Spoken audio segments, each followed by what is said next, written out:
Uh, how's everybody doing? Doing well. It's kind of an easy week with the Monday off, but well, I say easy lightly. It's 4-day week, not easy.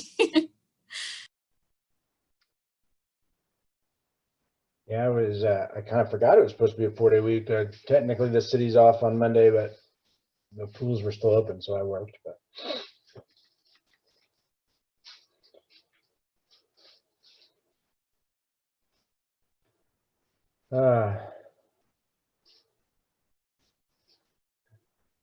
see most everybody.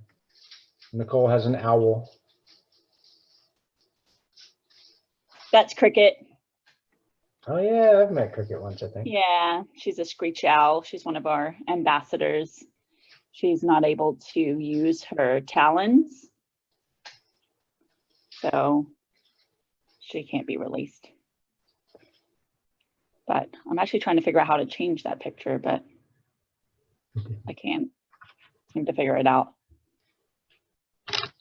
Something got one of my chickens last week, and asking around a couple of forums, it seems like the culprit was probably an owl.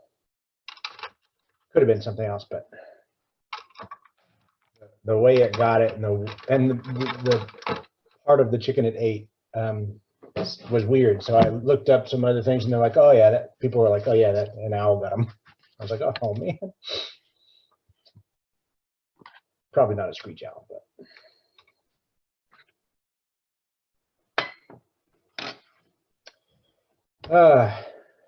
I don't necessarily expect anyone else. Does anyone know if anyone else is going to come?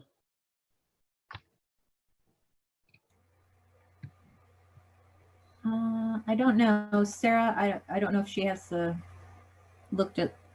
Let me put the registration real quick. I don't have any emails from anyone telling me they can't get in. And I'll check our Coastal Bend email too.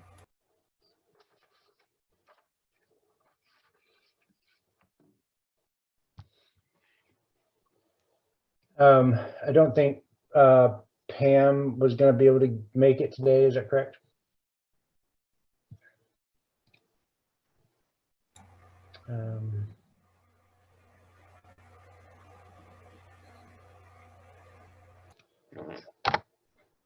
All right. Well, suppose we're actually a little bit behind time. We can go and get going. If anyone steps in late, they'll just miss a few, updates. I do kind of have an agenda here, so I'll try to follow it. But Sarah, first question to you, I suppose. In our agenda, we had some announcements from you. Do you care? Do you need to go? I'm assuming since you're hosting that, you're here until the end, actually. Yep, I'm here till the end, so you can push my announcements to the end. That is no problem. Okay. Caleb, do you want to share your agenda, like share your screen so everyone could see it? I will see if I know how to do that. You should be able, as long as you're a host or a co-host, you should be able to share your screen. There's a button like center to the bottom, and you push share screen, and then you'll have some things pop up, and you should be able to double click on your agenda page. Might just make it easier while you're talking so we can all see the agenda. All right, and we can make some edits in real time here. Also, that means maybe you don't have to stare at me. Does that take me off the screen? No, that just means me. No, you're still there. Dang it. Yeah, do you see the agenda? Caleb, Yes. you can turn off yourself so you don't see yourself. You trying to say something there, Sarah? No, I'm just saying that's an option. You can stop, not just stop your video, but stop it so you can't see yourself, so everyone can still see you. But because some people get weirded out by seeing their selves on camera. Yeah. Okay. And Caleb, just so you know, we also have JC Tosh. She joined us, and she can talk about Nature Challenge when we get to that. Great. And JC, you're with Texas A&M Forest Service? Yes. Okay. Great. Not hope it doesn't sound rude, but we'll say give us a longer introduction when we get to Nature Challenge. Is that okay? Yeah, absolutely. Okay. Well, let's just run to now. See, now I lost being able to see everybody, so I don't know who everyone's here. Oh, I figured out how to do it. Because I have a couple of screens here. Okay, so I guess we'll get some of the procedurally stuff out of the way. A little bit behind schedule with the elections and stuff like that. Much apologies for that. That's mostly due to my my business and my scatterbrainness. But we did have nominations and elections, and so we can tell you who our new leadership team is for 2021.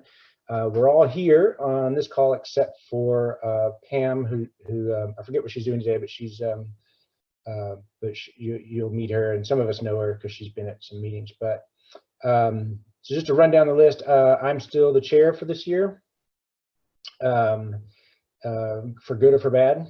And luckily we have a vice chair this year, Miss April Conkey. Did I spell your name right on the agenda? Yes, you did. Nicole is still going to, oh yeah. Nicole is still going to serve as past chair, which is very, very helpful. Thank you, Nicole.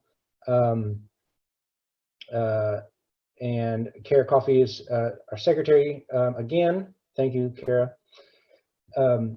If y'all didn't know, Kara really does keep us a little bit more organized than we would be without her. And then new to us, to the leadership team, sorry, is Melanie Kudra. And since Melanie, since you're new, do you want to take a short time, tell everybody where you work and stuff like that? Or, I mean, I can do it. But Sure. So, hi everyone, my name is Melanie. I am the Education Engagement Specialist for the Texas State Aquarium. So I've been coming to these meetings for a few years now, but I'm excited to be part of the leadership team and help spread the message about CBCIN and the awesome work we're all doing. And just the community liaison position and the outreach liaison position are probably the most fuzzy definitions that we have, and so these people will kind of help get to define what they do and bring their own strengths to it. But Melanie will be help us communicate with the community. It's in the name, right? So treasurer is Pamela Seeger. She's not here, but a quick introduction to Pamela. She is pretty involved just around things. She's retired, but she's, I knew her from just participating in programs out at the Oso Bay Wetlands Preserve. She's a volunteer at lots of places. Some of you might know her husband, just as a reference. He is still a professor at A&M Corpus Christi in the kinesiology department, but he's not on our leadership board. But Pam has done some financial work in the past as an accountant, so she's going to be she's going to be the most knowledgeable treasurer I think we've had in a long time. So I'm glad that she's going to be with us. And then Christine, you're here with us, new outreach liaison. Tell us a bit about you. Hi, everyone. So I guess I started at the Heart Research Institute working in a socioeconomics group alongside Kara back in 2019. We do a lot of social, well, by the name of the group, social and economic research, but a lot of it's related to nature and ecosystems and natural resources. I'm a marine scientist by education, but honestly, in the past decade, I've worked in various Sea Grant extension roles. So a lot of my marine science has merged into more human dimensions work and a lot of, engagement with individuals, communities, institutions, program evaluation work, how to improve science communication, all that stuff that you guys are all probably experts at. And then Kara slowly got me interested in this group, and I miss doing this type of work and getting involved in communities in this way, especially when it comes to children. I have 2 kids of my own, and I'm excited to help out within, not just within outreach liaison, but within any capacity that you need. And just like I said with the community liaison, Christine will be figuring out a lot of, she'll be figuring out with us what all she'll be doing. In the past, the outreach liaison has really helped target and find events for us to be a part of, and help communicate that out to the group. And so we'll hopefully, as people get a little bit back to normal, well, I mean, we'll see, right? We got a little bit of ways to go before we know that, but you know, we hopefully will have a little bit busier year with some programs. Now, I kind of didn't ask April, Nicole, Kara, didn't ask y'all to introduce yourselves. I didn't mean to glass over. I guess I assume everyone knows us because we've been here for a while, but if you want to introduce yourself, you know, you're welcome to. We'll go through it just for purposes. I'm April Torres-Conkey, and I've been with the group, I guess, 3 or 4 years now. Last year I served as the communications chair, and my background, I'm also a biologist and was a professor at Texas A&M Kingsville.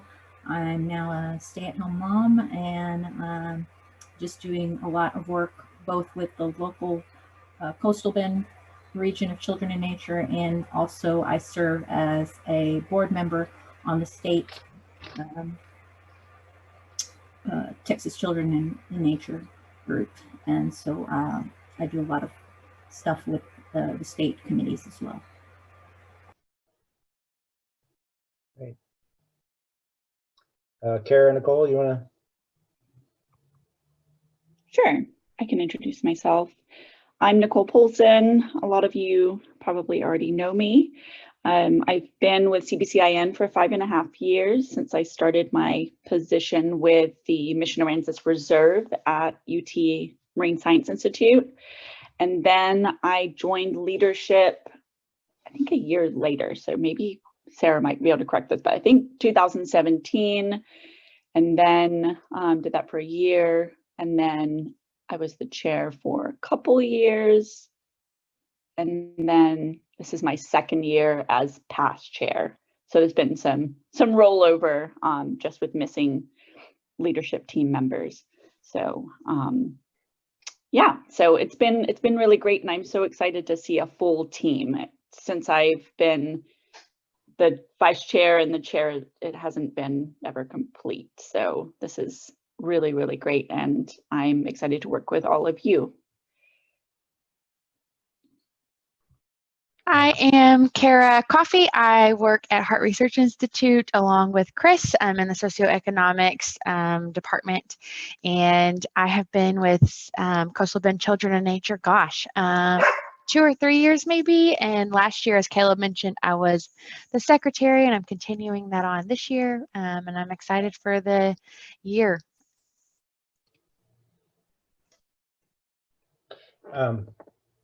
Thank you. I was going to point out, as everyone was, as I was introducing everyone, that we do have some good diversity among our leadership, and I think that's going to be good for us in the long run, because we really would like to expand our participation with everyone.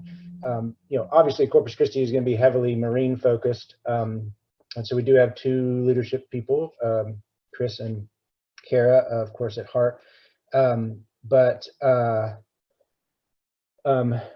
you know, April, she's kind of a landlubber. She's A&M Kingsville area, right? So and then Melanie, obviously with the aquarium. But what I appreciate with Melanie being with us is that kind of what we had when Sarah was on leadership, you know, someone that's representing the sort of the larger, I'm going to say, you know, museum style, you know, larger entities, and it's good to have that. You know, Sarah's no longer in Corpus Christi. Of course, you're still with us. I know, Sarah, but you know, we had that link to the museum. So anyway, I think we've got sort of a large museum style entity. We've got an inland person. I'm the oddball. I work for the city and I run pools now, but used to work at OSO, of course. But and then we've got our marine representation. So we're pretty diverse, and I think that's going to help us out a lot.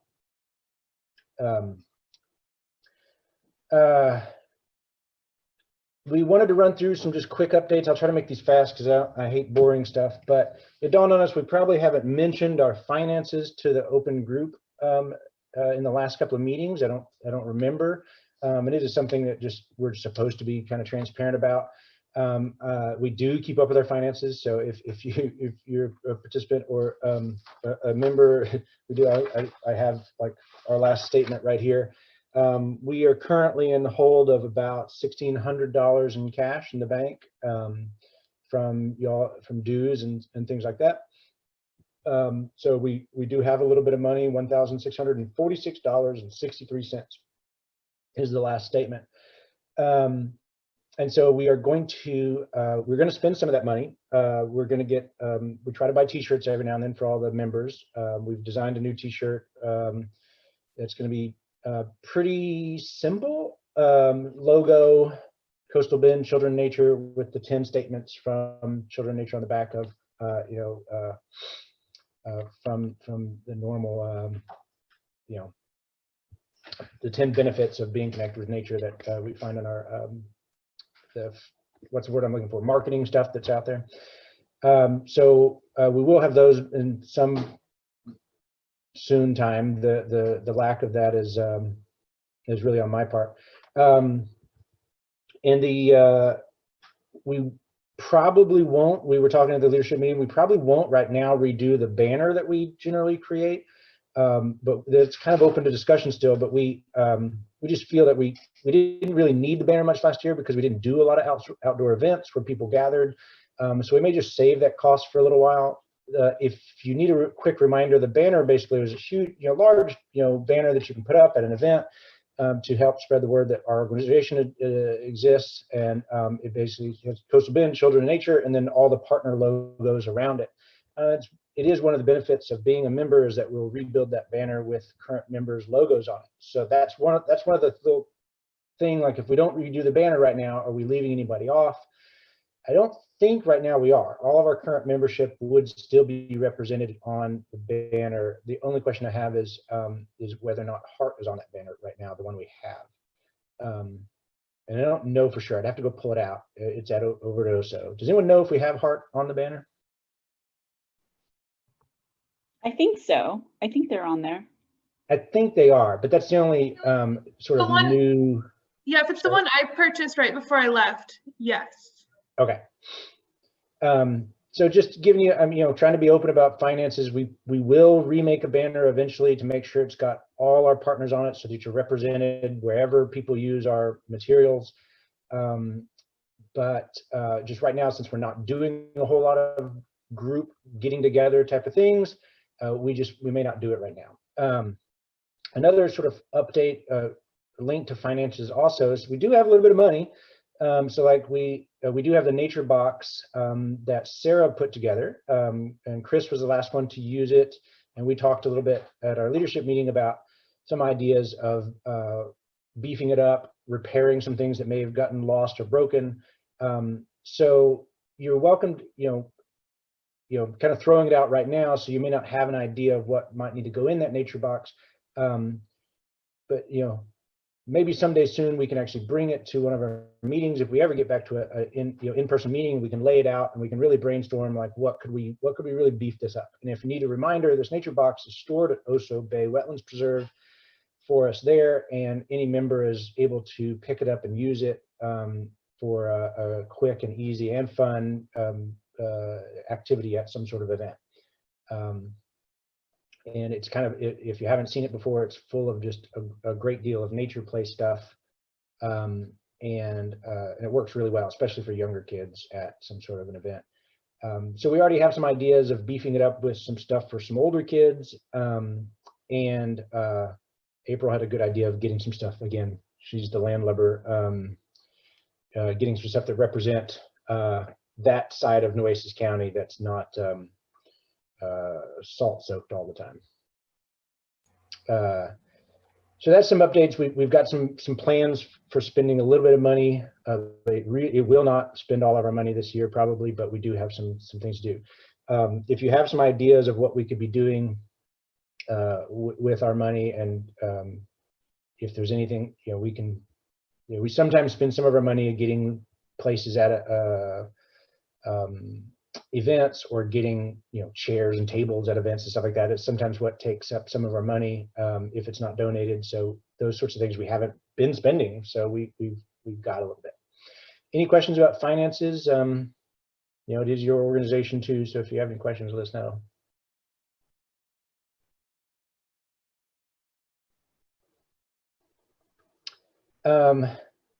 Now, my fellow leaders, you guys are going to have to help me remember. On the agenda, we put building and supporting membership. And I was like, I forget what we were going to talk about. I think this was referring back to inviting a friend or a colleague from another organization to come to our meetings. Yeah. Yeah. Okay. I do remember that. And so that meshes just to our next quick point. So our next meeting, if you didn't remember, we're going to try to, when we meet together, have only every other meeting be kind of businessy like. And so we're really going to try to have the every other meeting be, a presentation of information for our members. So the March meeting, March 18th, 1 p.m. via Zoom again, hopefully, or there's some other meeting. We're going to have a presenter. It's going to be Katie Swanson from UTMSI. That's right. I got that right, correct? So Jace is busy. I think. Yes, that's correct. Sorry, I was muted and talking.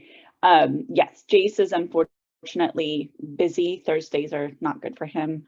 So Katie is going to present for us. And that's great. I mean, if anyone knows Katie, she's out there with her feet wet a lot, and so she's a wonderful person to talk to and get some information from. I do think she's going to be talking about some of their Nerdle Patrol things still. So I won't steal any thunder from that, but I think the idea is that they've got some activities that help you present that in a different way. I'll let her talk about it, and maybe she won't even talk about that. But we are going to have Katie Swanson presenting in March 18th, at our next meeting. And so to go back to point number 4, there's 9-10 people on this call. If there's someone not here, like for example, I don't know where I just dropped her name, but Oso Bay Wetlands Preserve is, so I'm going to remind them to come. Pick someone that you don't see here, and maybe write it down right now and say, to help us reach out to them. They may not be reading our emails, and say, hey, call in. We often sometimes have the person from the Fulton Mansion call in. So if someone has her contact information, maybe reach out to her. So does everybody grab 1 or 2 names that you can think of as you're looking at the screen, write them down, and help me send them a personal email, because the group emails, I don't read a lot of group emails.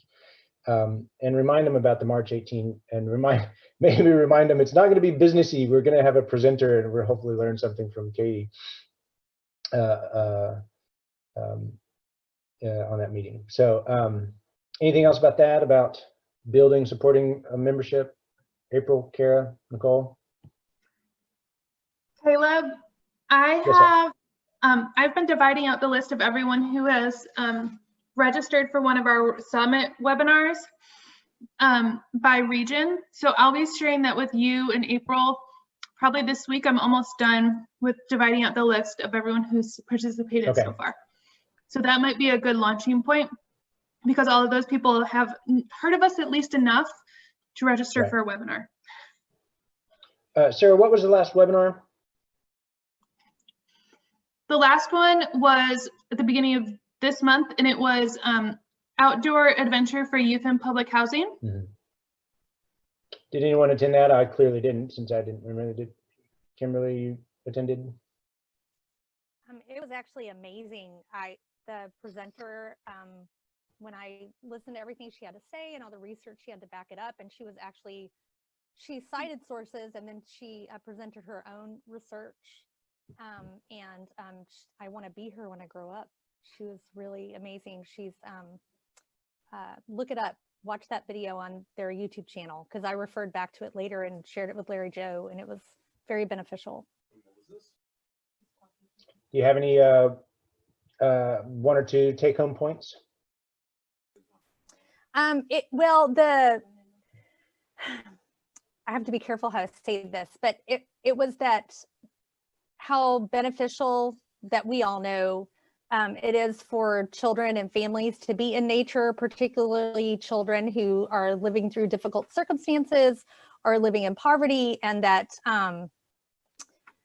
it was more like current research. I felt like she was saying a lot of things that we all say, but that she was offering substantiation for it. I know, like, we can go to the Children in Nature website and we can find research, but it seemed like a lot of the references she presented were like from 2016, 17 and forward. And so I found that very beneficial. And just the way she expressed things, the studies that she's done, I would just encourage you to go and look through it. Great. Yeah, one of the is only barely related, but just in the you know, when people grow up in you know, public or community housing or things like that, that sometimes programs are just not you know, maybe not targeted to them, but they certainly don't have a lot of proactive people taking them places and stuff like that. So anyway, even at our pools, one of the things we try to work with is the public housing groups. They do try to organize getting their kids over and doing some swim lessons for them. And they didn't do it last summer because everything was so crazy, but you know, that's a skill that sometimes people in those circumstances don't ever acquire because, and then especially in a beach town like that, that turns into a big problem. They go down to the beach and no one's ever taught them to swim. So, so great. I think I'll try to find some time to watch that. Anybody else watch it and have an update?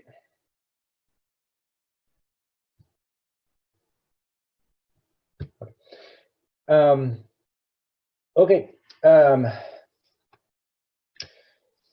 Nature Challenges update. So, and I'm glad Sarah's here because and JC. So I don't really mess it up. Is it JC? Yes. This would be a good time to introduce yourself, and you or Sarah remind us what's going on, because I'm going to get it wrong, but my expectation is the Nature Challenge is going to be a great thing for us to participate in, and we need to kind of start thinking about it.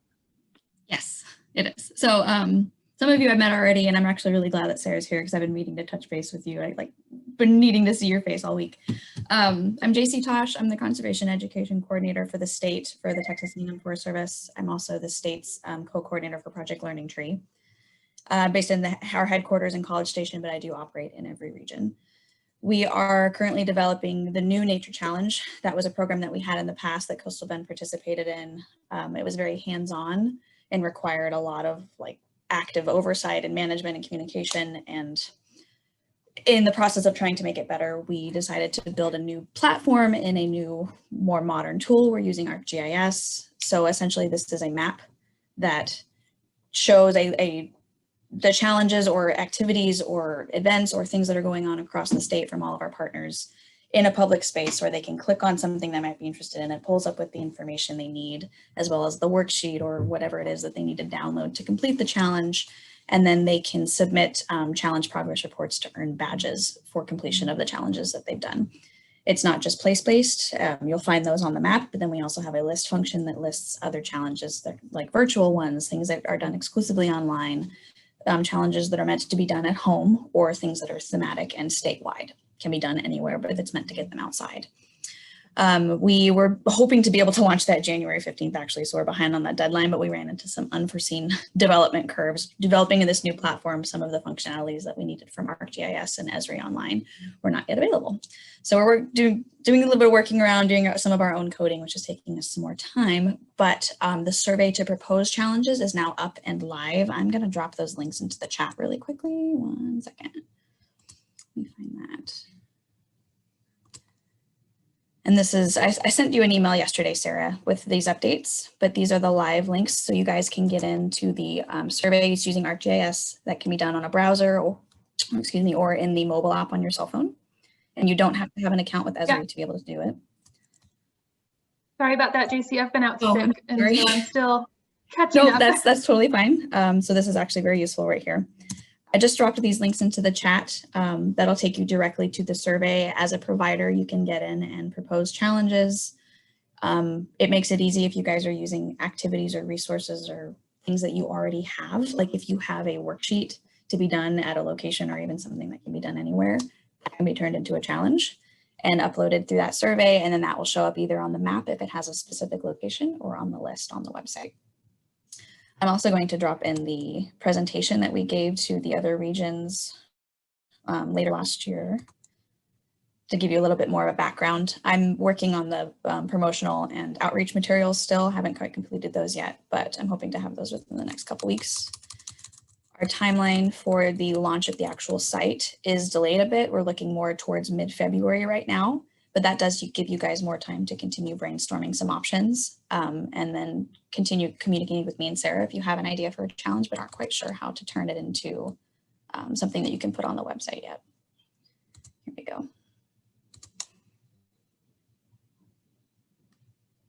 Yep, so this is the survey. It looks kind of basic right now, very similar to what you'd find on a Google survey, but it is linked to the Esri software. So it's collecting some geospatial information. If you do have any questions while you guys are going through this and putting a challenge on there, feel free to email me, or there's a Nature Challenge email that's listed on this front page right here down at the bottom. And that comes directly to me anyways, but either way works. I can answer any questions you have, help you hop on a call, walk you through the process if I need to. We're also developing a provider orientation packet that we'll put on the Texas A&M Forest Service website that gives you more information on, like if you're going to upload a badge, what the file size needs to be and stuff like that. I don't know if it'll let you go to that next page because a lot of these are required questions. Okay. Mhm. So clarification question, would you go through this survey is this the survey, and would you have to replicate every time you wanted to upload a challenge, like if it was a separate challenge? So right now, that's one of the problems that we ran into that we're going to work out. We want you to be able to get back into your original responses and edit them if you need to. So that's what they're trying to develop right now. For today's purposes, if you're going to upload something today or probably within the end of the week, do a separate survey for each challenge that you're wanting to propose. So go back to that link and click it again, and it will open a brand new window. On my end, I can see all of the responses as they came in, and it saves unique links to the survey, so I can get back in and edit. But we're trying to make it so that you guys can too. Right. And that's why we're delaying launch a little bit, because we want you guys to be able to have some autonomy in editing and taking down challenges if you don't think that you need them anymore. Right. I can easily see that you could upload something and then a month's time you realize it's not working, or yes. I mean, you plan to use a public city park and all of a sudden the Parks Department rips up all the, Yes. everything Yeah, in the park. exactly. You didn't know that they were related, so you want to take it down. Mm-hmm. Right now, it is possible if you do it in the app. So it's just an app that you find in the App Store called Survey 123. You can download it, and then you would click the link. So in this stuff that I dropped in the chat, there's the browser or mobile app link there. You can search for a survey from the mobile app, and it takes you directly to this. You don't have to have an account with Esri to be able to get to the survey. And it does save all of the drafts if you've done it in the app. It doesn't do it on the browser yet. So if you do want to get back in and edit things, the app is probably the best way to do that right now. If you're using the app, it also allows you to drop a pin from wherever you are. So if you have a specific challenge location, like there is one beach and I need them to go to this spot to be able to complete this challenge, you can go pull up the app on your phone, drop a pin at that location within this survey, and then it collects that data. Okay, that does.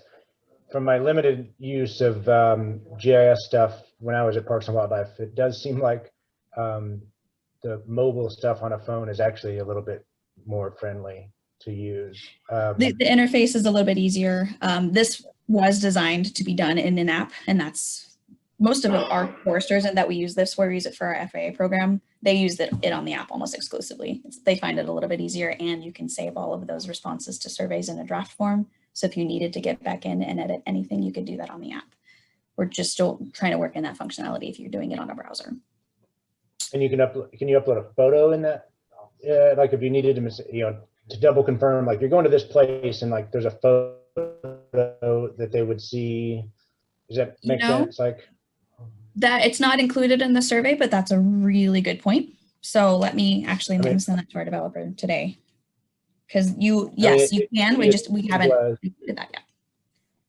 Okay. I mean, does that make sense what I'm thinking about? Like, Yes, I mean, if does. I was, if I wanted to send them to Greenwood Park or Salinas Park, maybe upload a picture of actually the Salinas Park sign from the road view, so like they know exactly where they're going.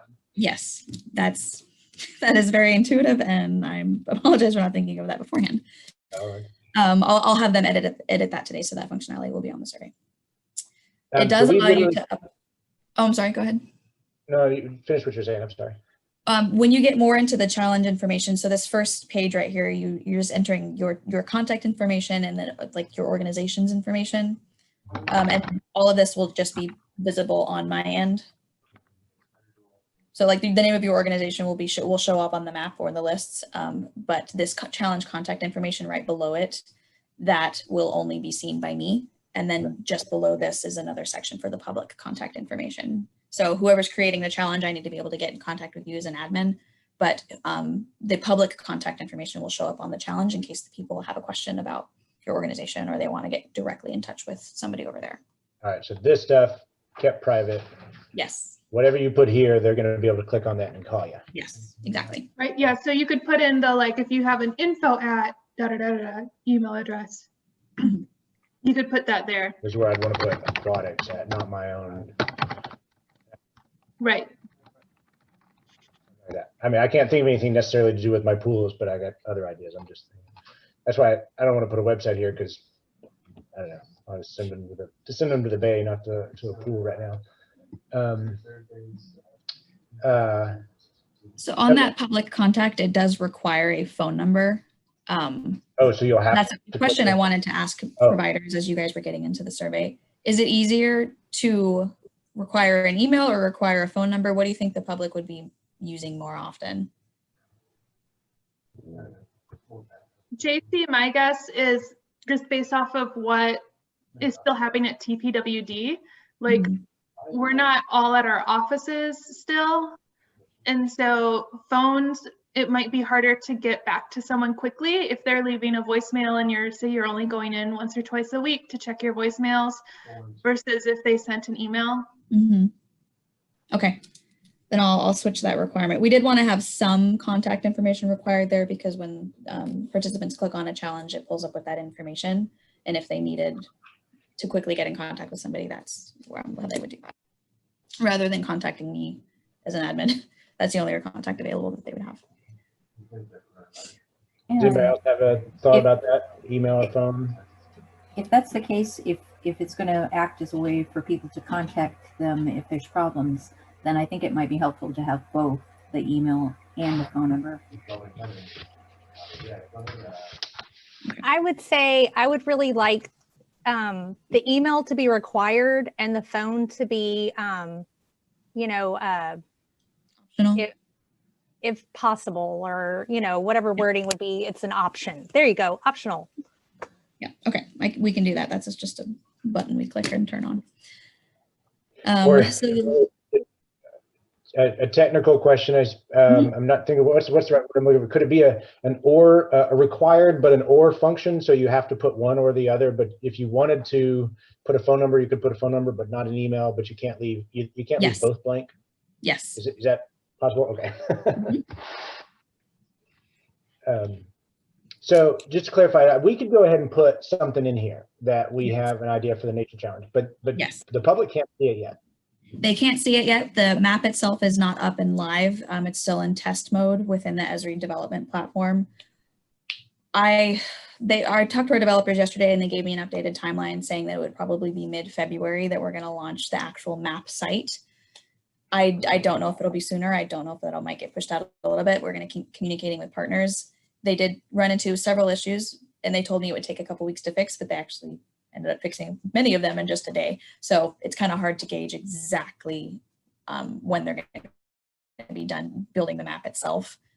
But I'm going to keep updating Sarah as we go so that she can continue letting everyone else know. In the meantime, all of these challenges are going to be saved on the back end. And then as soon as the map goes live, all of them will show up. Okay.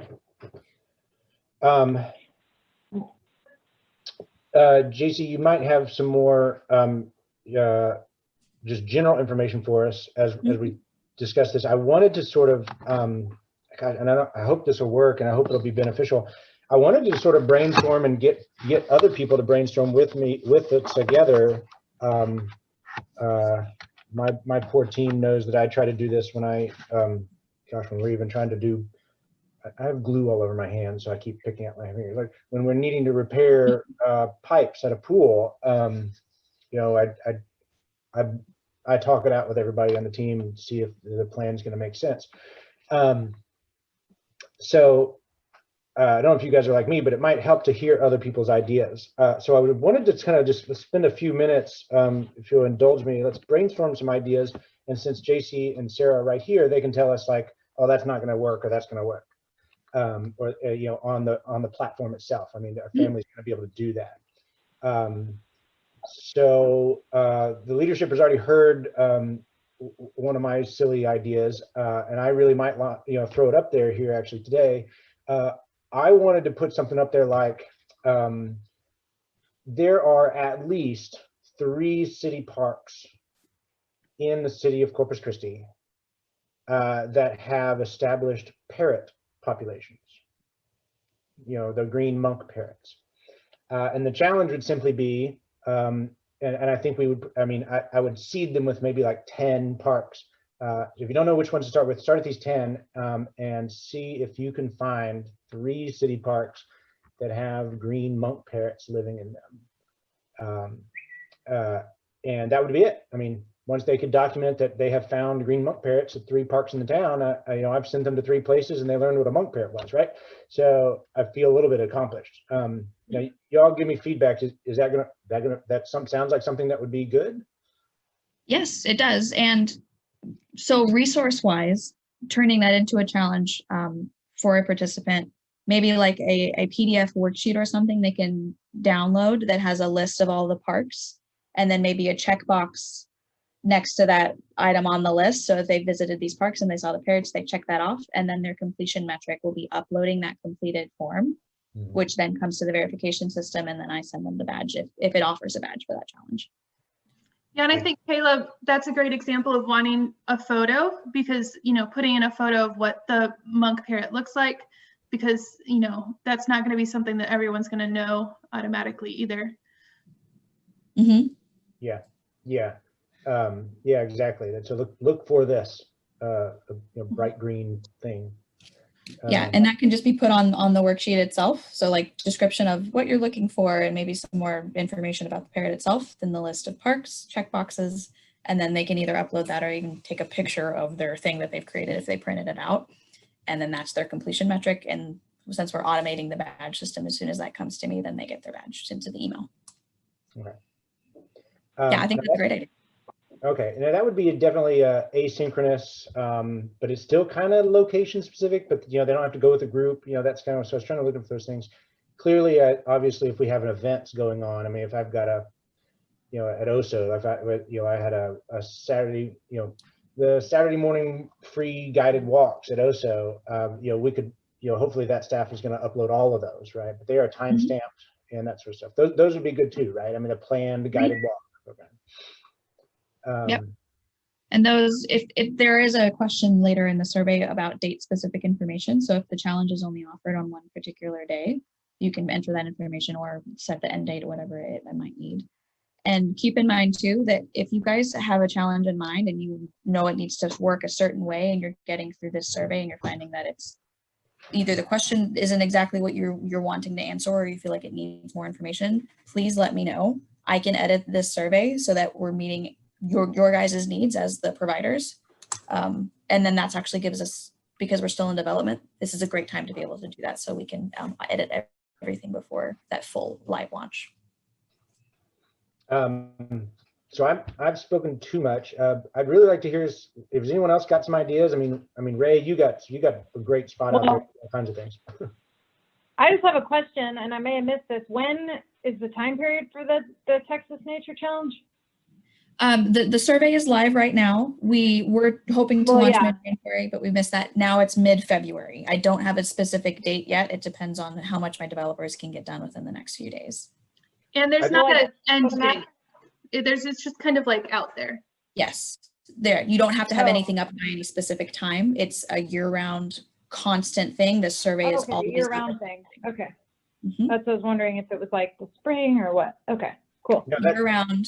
There are challenges that can be time limited, but the site itself and the nature challenge overall is kind of a broad catch-all for anything that can be done as an activity or engagement opportunity outdoors or in your space. Yeah, Ray, I'm glad you asked that because obviously those of us that have been around in the past, the Nature Challenge was this like 3-month time period. That is not that's not how this is going to run. Nope, this is year-round.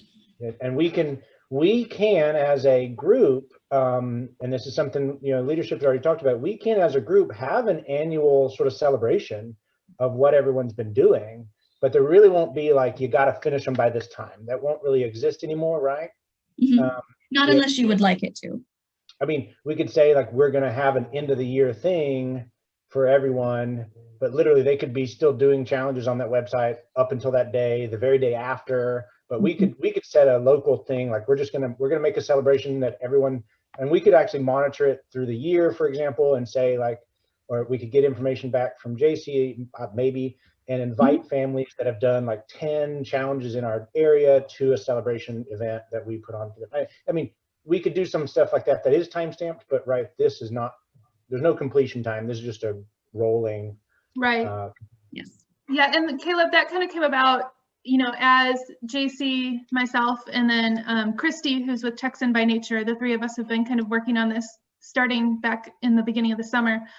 When we really started thinking about the accessibility of the Nature Challenge, that one of the challenges we felt was that time frame was so narrow that we were excluding some families that wouldn't have been able to participate, that maybe a different time of the year is better for them. Ours was in the fall. And so like, if your family's really into fall sports, you may not have been able to participate as heavily with Nature Challenge in that way as you maybe would have wanted to. And then we also, talked about the reason we're doing kind of the digital stuff as opposed to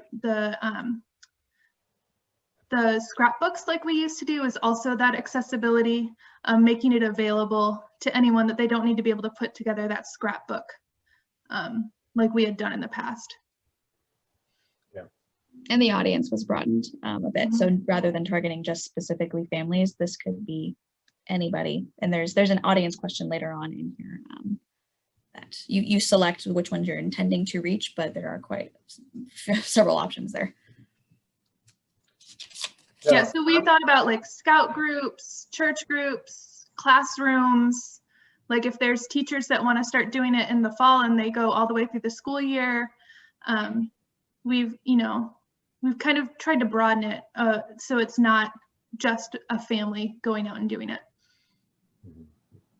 And for that additional questions around that, we did put some of those details. I dropped in a PDF in the chat. It's the Nature Challenge provider presentation that we delivered last year. It answers some of those things, but if you guys, again, if you have questions, please reach out to me or Sarah, and we're happy to answer anything, because it might actually bring up a design issue or something that we need to add to this if you're seeing something that isn't there that you're wanting to have. I'm curious to know other people's ideas. Well, I don't have an idea right now, but so the city of Port Aransas does the after school care for the Parks and Rec department does the after school care for the elementary school. And so next year, their program is going to include Mondays is going to be Nature Day. And so these activities could be really good to incorporate into their program. I know I already talked to Nicole about maybe the NER helping us with some of, either maybe guest speakers or whatever, just trying to get in that. But this, I think, could be really cool for them because they are going to have a band next year. And so the kids can get out to the nature preserve or the beach and maybe do some of these challenges. So I think this could be really good for an easy thing is just go to the website and pick a challenge for the day.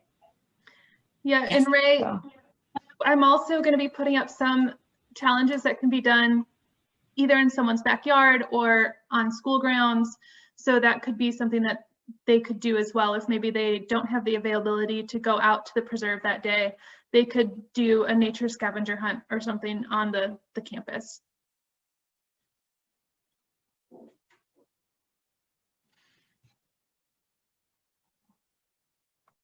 like native plant sensory gardens at the school too. So they could utilize that space. That would be awesome. Daisy, I'm curious a little bit more about the type of evidence that the families show, like the form of it, because I'm brainstorming ideas and we're going to be specific to certain dates because we're not open to the public at the Delta. So like I could have a challenge of, you know, find and sketch 5 different leaf shapes and describe, if you can't name, describe the type of plant they came from. Using at least 3 different senses, find evidence of wildlife, you know, because you don't always see the wildlife itself, and things like that. And you were saying like a PDF page. So are they photograph and upload, or they turn it into us and we do that? Or are there other ways they can show evidence? So one of the easiest, because they can upload it directly through a survey, is a completed worksheet. So a like Word doc form or a PDF that they've completed, they save it, and then they attach that file when they're uploading their survey. The survey itself is going to look like the list of challenges that are available, and then they select, like, check marks the ones that they have completed, and then next to the challenges that require a completion metric, it will either have a file upload or an image upload, or they have to put a link in there, because some of the challenges I had in mind were the completion metric was a hashtag. So they had to do something, take a picture of the thing that they did, and then upload it to social media or something like that, and link it to that post using the hashtag, whatever we decide. You can make up your own, as well as putting like Texas Nature Challenge on there, for example. That completion metric, if you guys have additional ideas for things, an opportunity for the public to prove that they've done something, I'm open to those kinds of suggestions. But right now it is either a file upload, an image upload, or linking to something that they've done on social media. Great, thank you. Yeah. So it could be that they take a picture of their worksheet and upload it. They don't have to physically scan the worksheet and upload it. Yes. I'm trying to make it as digital friendly as well as like real life friendly. So if there was something that like the PDF that they downloaded and they printed it out, took it out with them and did the thing, then just taking a photo of their completed worksheet and uploading that photo is proof of completing the challenge.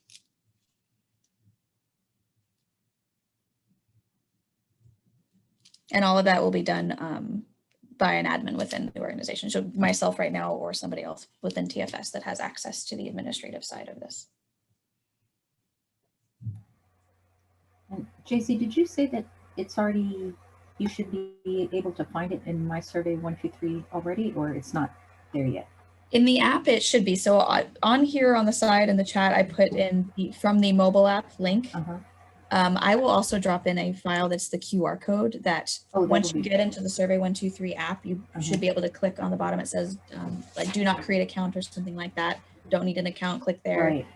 And then it goes to a search bar with a icon that you can search for the QR code. I'm going to put that in the chat too. Okay, because I typed in search, I typed in Texas Nature Challenge and nothing came up. Where is that QR code? Okay, can you guys open the image file of the QR code, and then if you have that survey open, you should be able to click the little icon for the camera. If your phone does that, I'm hoping that it does. I'm going to try it.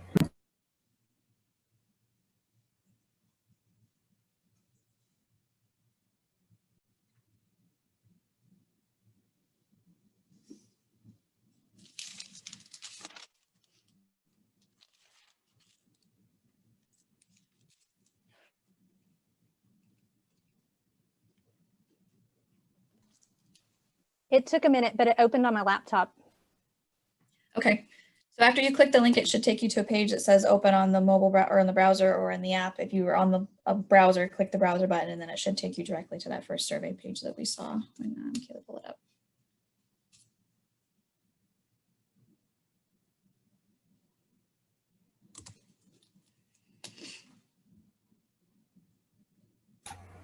Yes, I got it to work. Thank you. Okay, good. They went live yesterday, so good. Yes.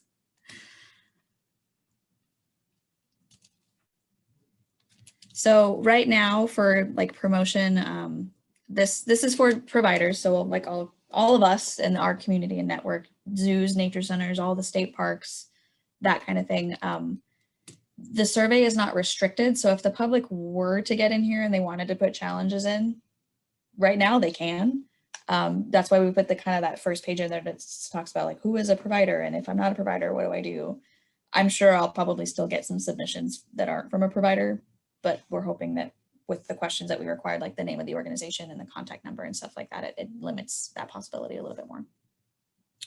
In future versions, it'll be even better, but for this first launch, we're a little limited. So that brings up my question of, look, so my daughter's in Girl Scouts. Could the Girl Scout troop create some challenges locally? Yes. Okay. Yes. And Scouts is an audience that you can select in the challenge audience question. So if they are a troop leader or regional, whatever, then they can get in here and propose challenges.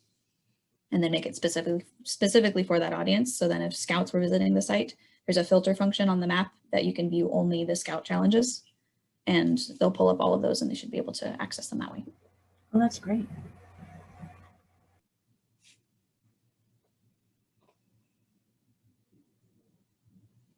Now it seems a little theoretical. I sent Sarah a screenshot of the development as it is right now, what the map looked like. I'm going to share it with you guys too, just so you can kind of get a better idea visually of what you can expect. We're still adding things and making sure that it works technically, but that's what it looks like. Yes. Do you want me to stop sharing my screen and you share your screen? Oh, I can. Yeah. Let me pull this up. Welcome, Kevin. How are you doing?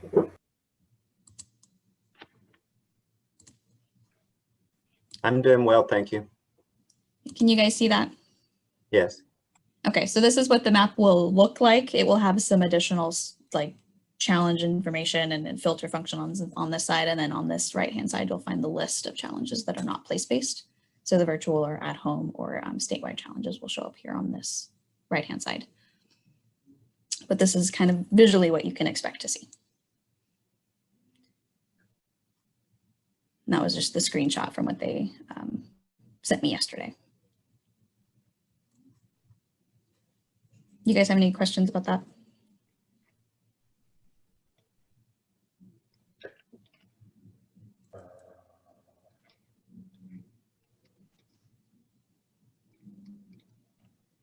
Am I muted? No, I can't find my controls. No, I can hear you. Okay. Good thing I wasn't talking randomly. It does happen. And now I'm trying to figure out how I can mute. Okay, there we go. Since I stopped sharing my screen, the controls changed. So I wasn't. Oh, we threw you off. Sorry. Follow that. No. What is the time frame? I'm assuming so. If people upload a challenge, there is a review process.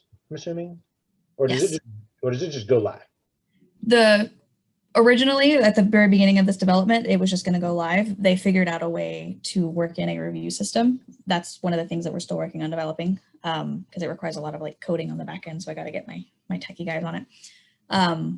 It will come to me for review first. I go through and make sure it has everything it needs. It's clarified. There's no typos or errors in the descriptions of the challenge. And then if it's approved, then I just click approve and it shows up on the map.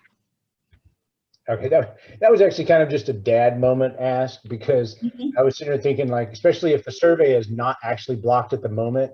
I don't know. I mean, you guys done a lot of Zoom lately. Some all kinds of crap happens because when things aren't locked out. So I was looking at that. I was like, oh, this needs to be a little bit. Yeah. Okay, And so I completely agreed. Yeah. So that's Okay, why I asked our developers. I needed that approval function, so they figured it out for me. Good. Now, this is kind of a weird question, but before I keep speaking, does anyone have an example idea that they're thinking about doing? I think we're going to go more marine this year at the aquarium, but one that I know they did in the past was they had a bird ID guide, and then they just gave the students a data sheet with graph paper, and they could graph like the most abundant birds that were in our jungle. But we were just talking and we were like, oh, we think we're probably going to go a little more marine themed or ocean themed this year. So we're still brainstorming what that's going to be, but we've got some cool ideas. You know, we have like 6 sharks living in one exhibit, but they all have names and they all have different markings all over their body. So could it be picture of shark bellies that are just blank, and you have to fill in like the different patterns and get our 6 shark names that way. So that was one idea, but we're still brainstorming. That's a good one. Yeah, I do like that one. Yeah, I like that one. And the nice thing about this too is just because we're launching to the public kind of mid-February, if you guys come up with one in May, or you can still add that. Like, you're not tied to, you have to have all of your challenges ready by mid-February. And Caleb, one thing I thought about that might be kind of cool for the regions to do is if you maybe had, you know, 5 or 6, or got all of your partner sites on a list, and if people visited 6 of your sites, then they got a badge for having, you know, visited a certain number. And that's kind of one that can kind of be ongoing. And maybe you can, the first year it's 6, and then you add on another tier for the next year to kind of get people active and going to different places. Mm-hmm. So it's kind of like a passport system, which I wanted to do that for state forests and for state parks. I think that'd be really cool. And keep in mind too, the challenges don't necessarily need to offer a badge for everyone. So if you wanted to offer a badge collection, so you had multiple challenges they had to complete in order to earn that badge later on, you don't have to upload one badge for every single individual challenge. We're not doing that. For all of our forest challenges are going to be collected into units. And then if you've completed all of the requirements for that unit, then you get that badge. JC, are the badges going to show up on people's profiles?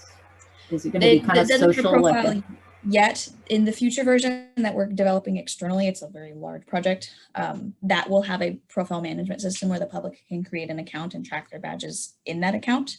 Right now, it's just a digital badge. I'm sending them to an email that they put in the survey.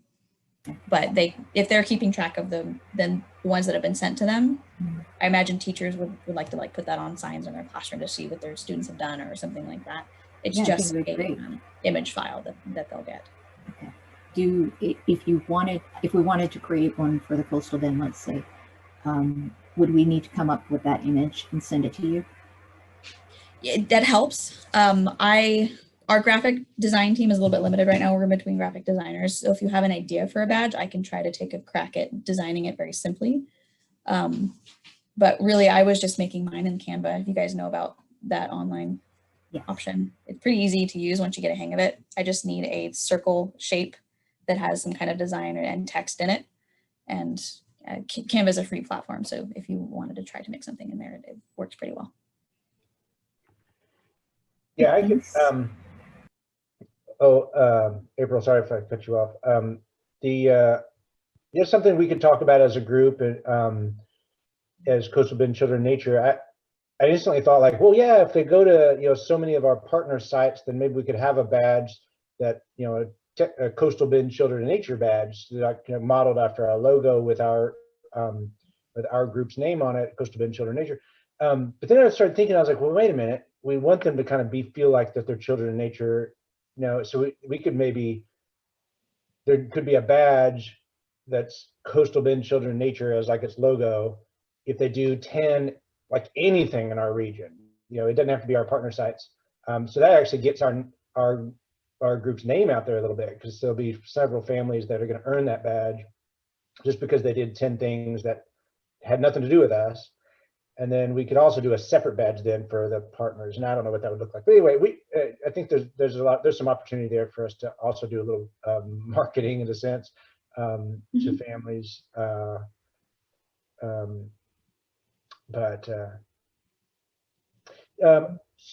question, and this may be kind of a bureaucratic question. So I have the dad question of like, are these things filtered? And now the bureaucratic question of like, I've got the PowerPoint that Sarah or maybe you put together that you presented a while back, right? And it may be in there. So I may be asking a question. I can just go look and look up there. So if you want to just tell me, like, go back and look at it. Go ahead. You're good. Is there is it pretty open-ended? It's called Nature Challenge.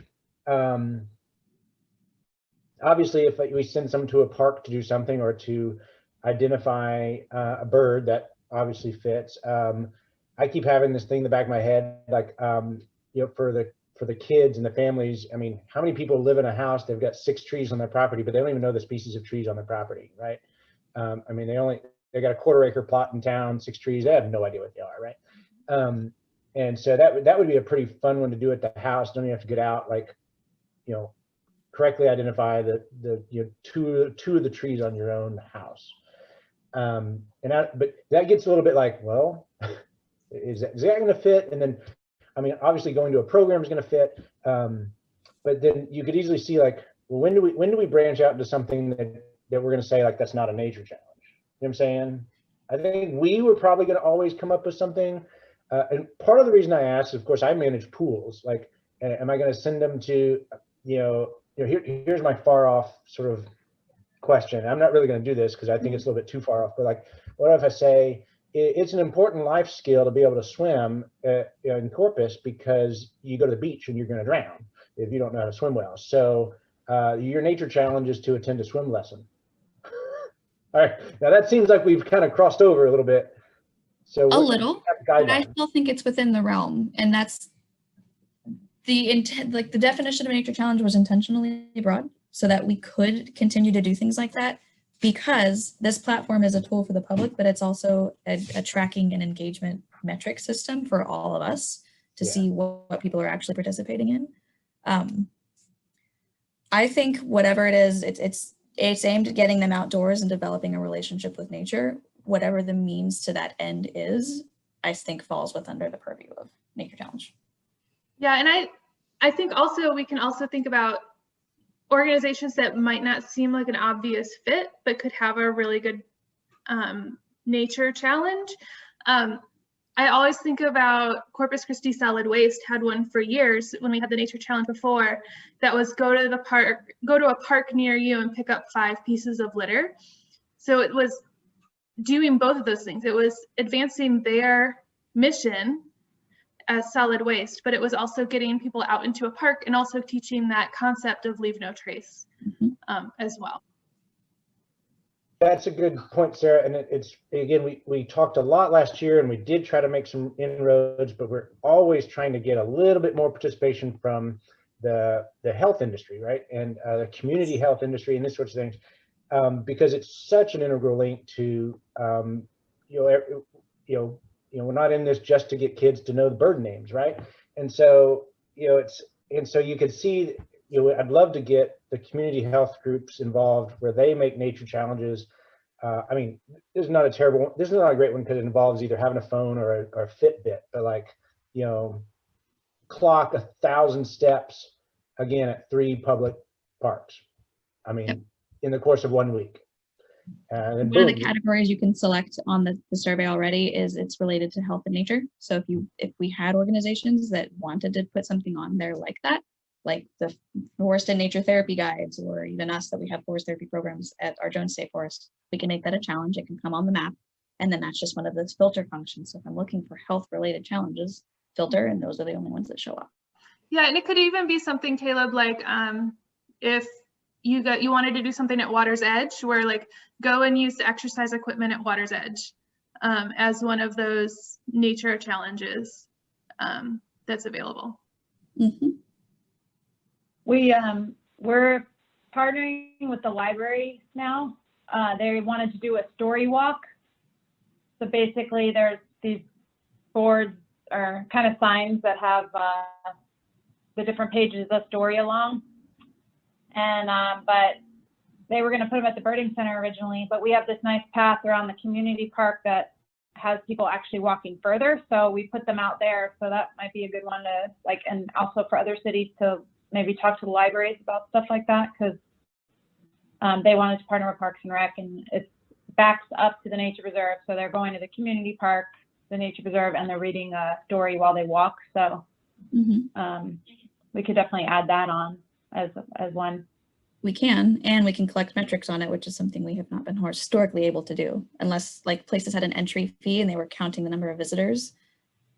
It's hard to measure that kind of participation, but if it's a nature challenge, then we know exactly how many people were accessing it.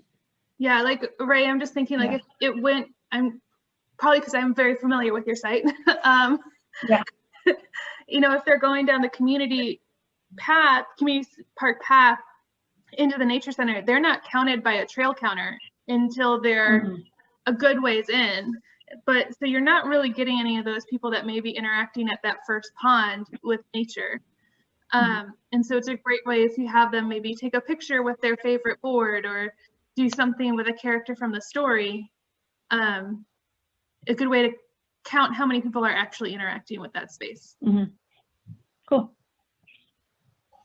Plus that trail counter is historically challenging. You have no idea. It's just gone downhill. We got a new one at Paradise Pond. It still doesn't work. I hate those things so much. I put it on Justin. He hates them. And so, you know, oh, he just walked in. We're talking about the trail trackers. Hey, I'm not a traditional location. I mean, there's probably nothing for them to do to come out here to our extension office.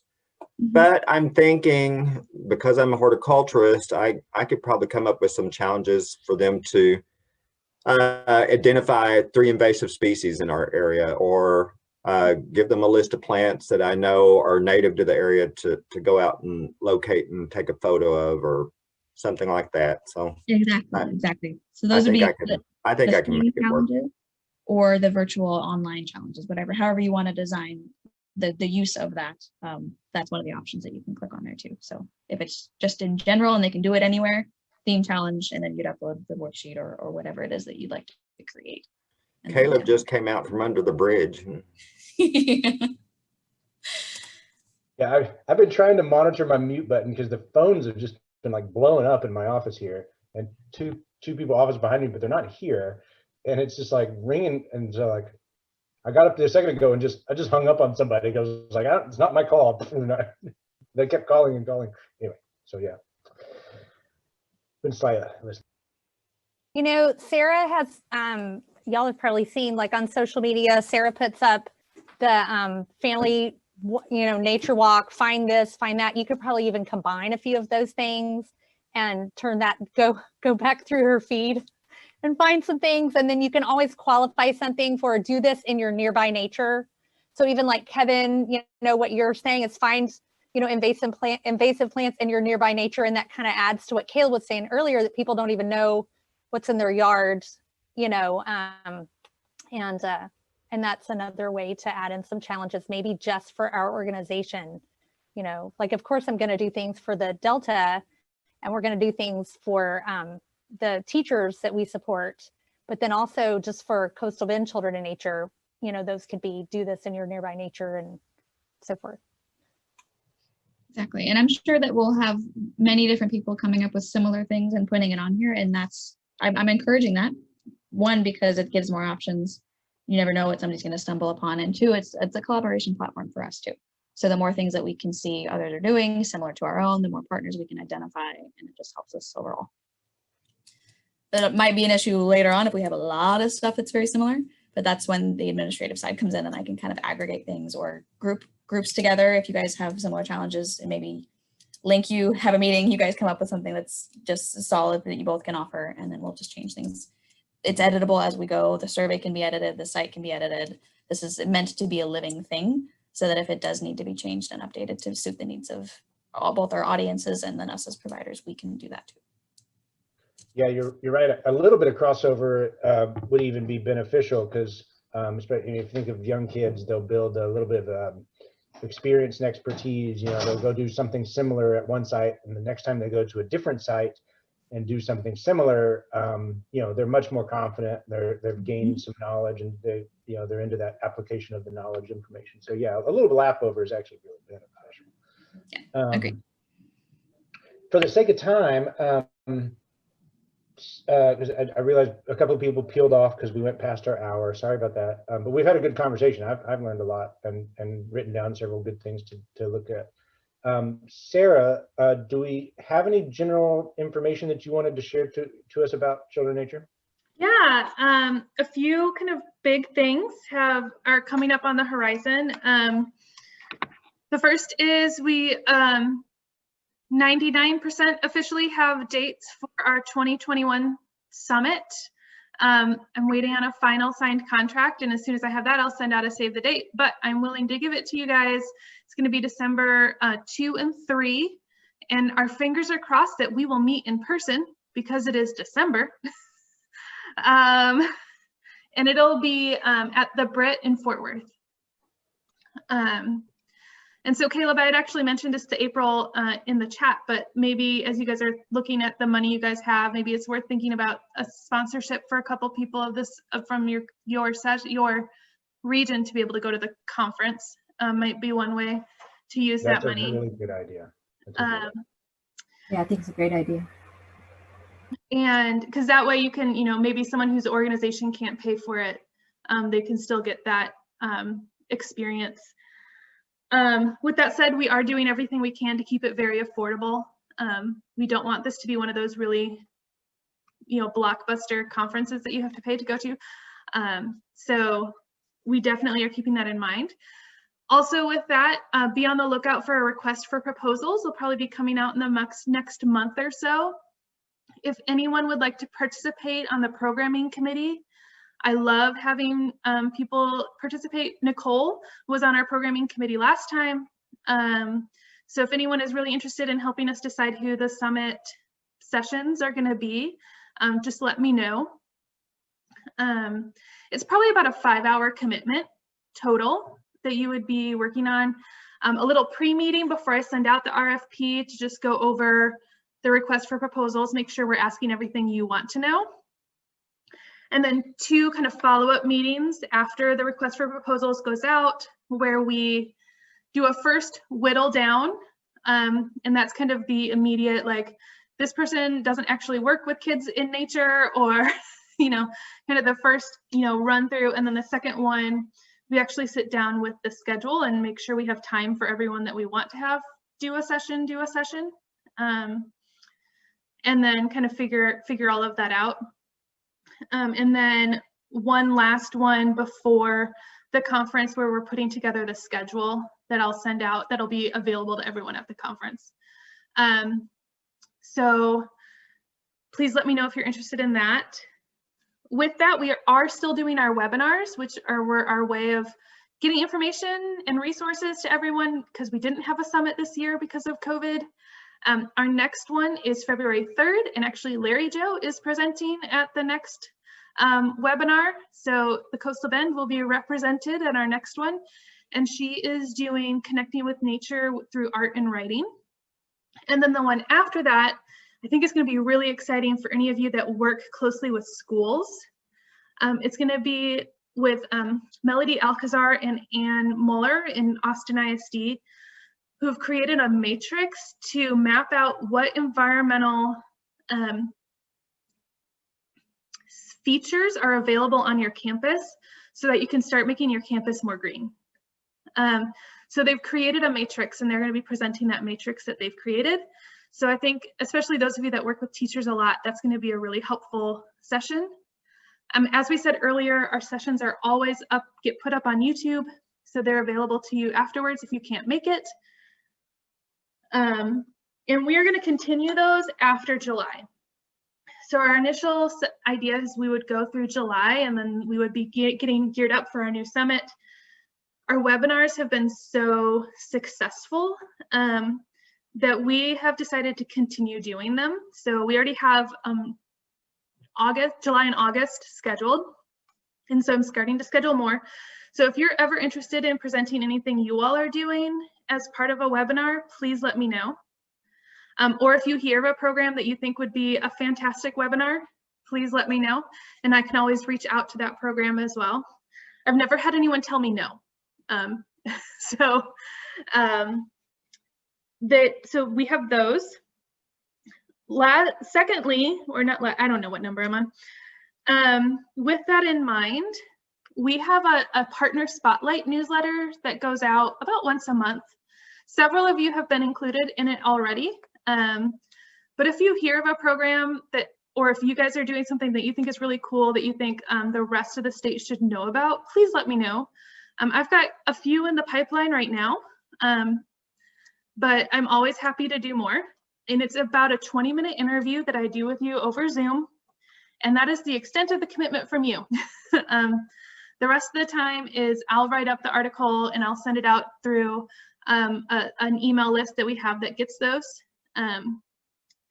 So always happy to put those out. And then also our next newsletter is going out in February. So if you have any announcements or anything you want to make sure it gets put in the newsletter, please let me know. And the last thing, Caleb, is actually a project that I'm hoping that the Coastal Bend can take on. So part of our last year was rewriting our strategic plan, getting it all launched for 2021. That'll come out in the next few weeks, and I'll be sending it to everyone. You'll get a copy of our strategic plan. With that, we have our 7 strategic areas of interest, which are health, access, education, community, leadership, equity, and marketing. And each of those areas have a call. So if anyone is interested in joining in any of those calls, please let me know. But one of the things the health group is going to be taking on this year is creating a top 10 list of places to go in nature in each region.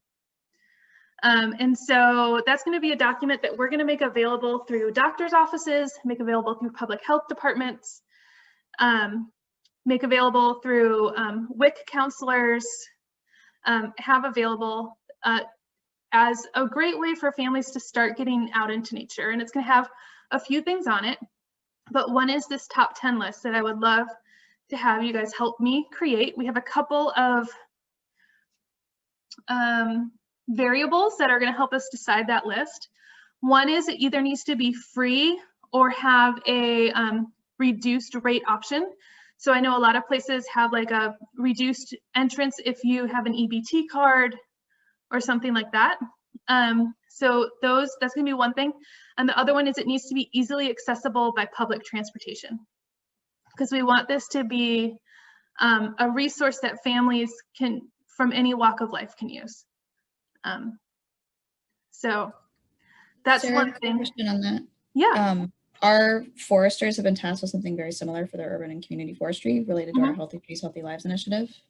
We can touch base on this offline, but that's something that I would like to plug our people into for sure. Definitely. Yeah. Yeah. And then just kind of coming back to us on Coastal Bend, this idea kind of spurred out of the talk that we had with the Driscoll Children's Hospital that Nicole organized. And part of the doctors were asking for some kind of pamphlet or something that they could give to their patients to say where they could go so that they could prescribe nature as a mechanism for healthy living. And they could give that pamphlet or a sheet or point them to the website so that people could get out. And another thing that we're going to be adding to that is, and this just, and as I've been starting to get this started, is having also a little section on that sheet that'll have a couple of ideas of what to do when you get to said nature spot. Because we have also found from doing surveys that a lot of families are like, yeah, I know I'm supposed to go outside, but I don't know what to do with my kids when I get there. And so having a couple kind of starter ideas on that sheet as well. And we will also have on each sheet a QR code linked to the Nature Rocks page for your region, so that, as families start to experience nature, they can also find more places to go on Nature Rocks.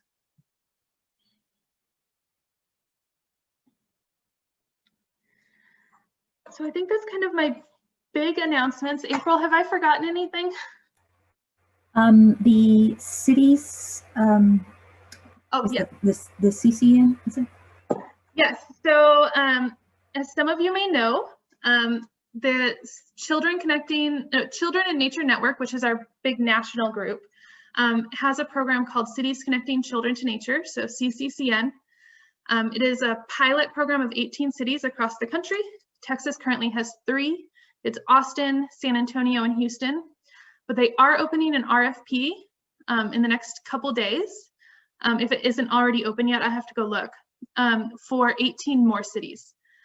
So if any cities are interested in applying, you don't have to be a big city like Houston or San Antonio. It can be a small community.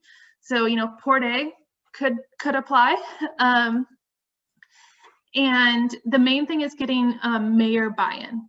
That's kind of the big, a big bit. I know that you guys have a new mayor. So Corpus I tried to do it with our previous mayor in Corpus and was told no. The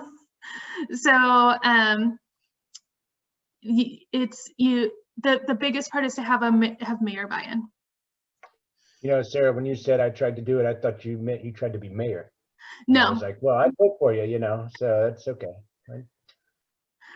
Well, as we all know, Corpus you don't have to have a whole lot of experience to be elected mayor. If you stay mayor, that's another question, but to be elected.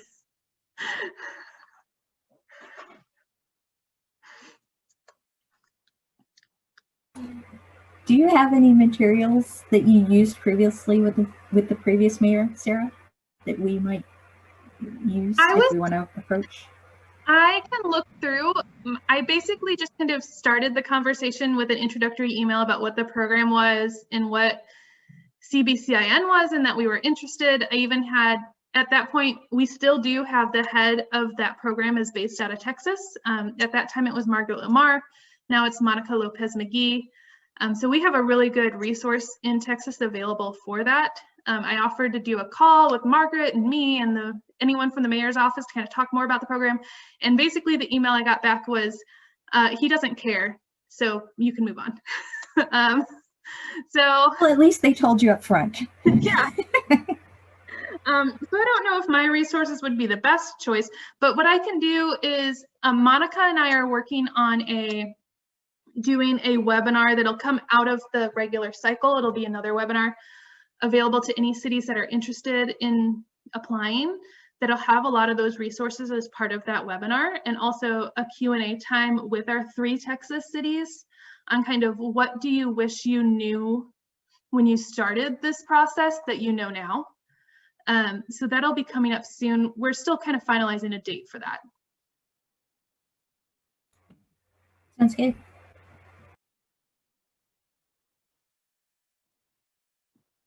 And I can always ask April too if Monica has kind of a draft email to the mayor's offices that they suggest that people use. Oh, that would be great. Yeah. Thank you, JC. I dropped in the chat my email if you guys have any additional questions on Nature Challenge or want to brainstorm ideas. Happy to help. Thanks, Great, thanks so much. About the launch. Bye-bye.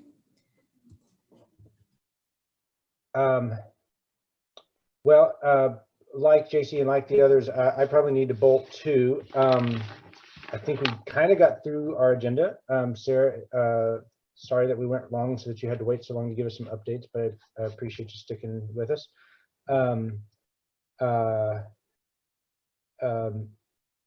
Yeah, April and Sarah, let's talk again at leadership meeting 2 about what sort of things we need to do or we could do to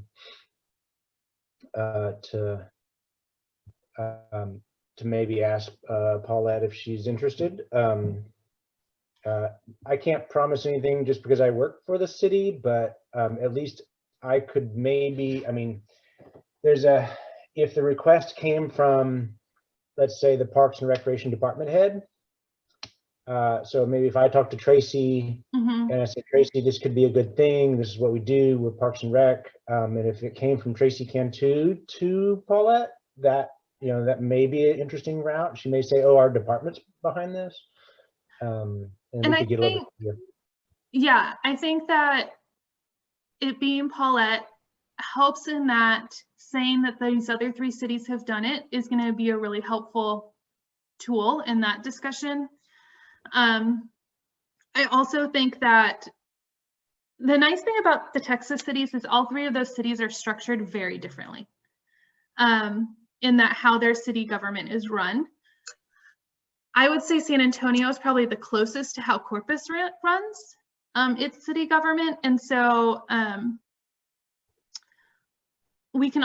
can maybe also set up a call at some point as you're kind of going through this with our San Antonio people to kind of see how they put together their application and how their city approved it. Yeah, that'd be helpful. Okay, we'll talk more about that. I mean, you guys can keep talking without me, but I'm gonna need to go.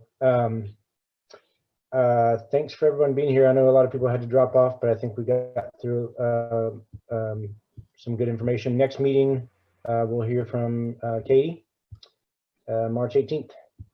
But I gotta run. People have been knocking my door down, or my phone down, really. But thanks, guys. Good to see you. Thanks, Caleb. Thanks, everybody.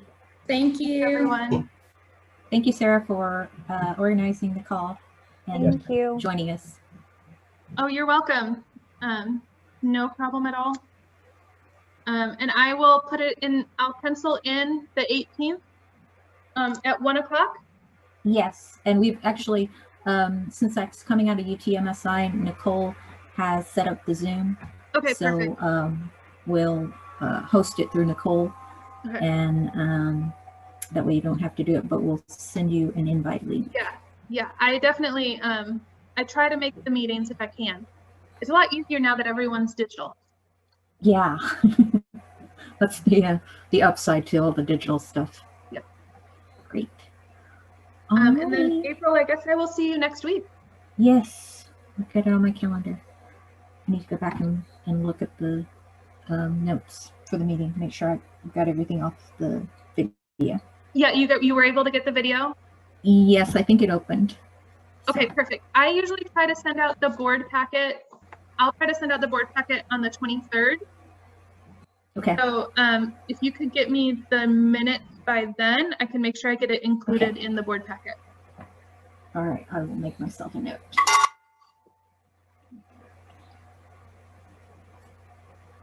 Sorry, I was looking at February, not the 23rd, the 26th. Mm-hmm. Because the 23rd is Saturday, the 26th.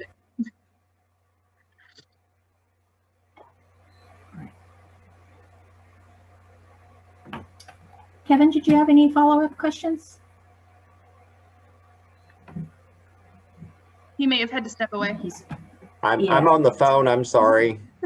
Oh, it's all right. It was nice seeing all y'all again, though. Okay. Nice seeing All right, you. bye-bye. Thanks. You too. Bye. Thanks, Sarah. Bye. You're welcome. Bye.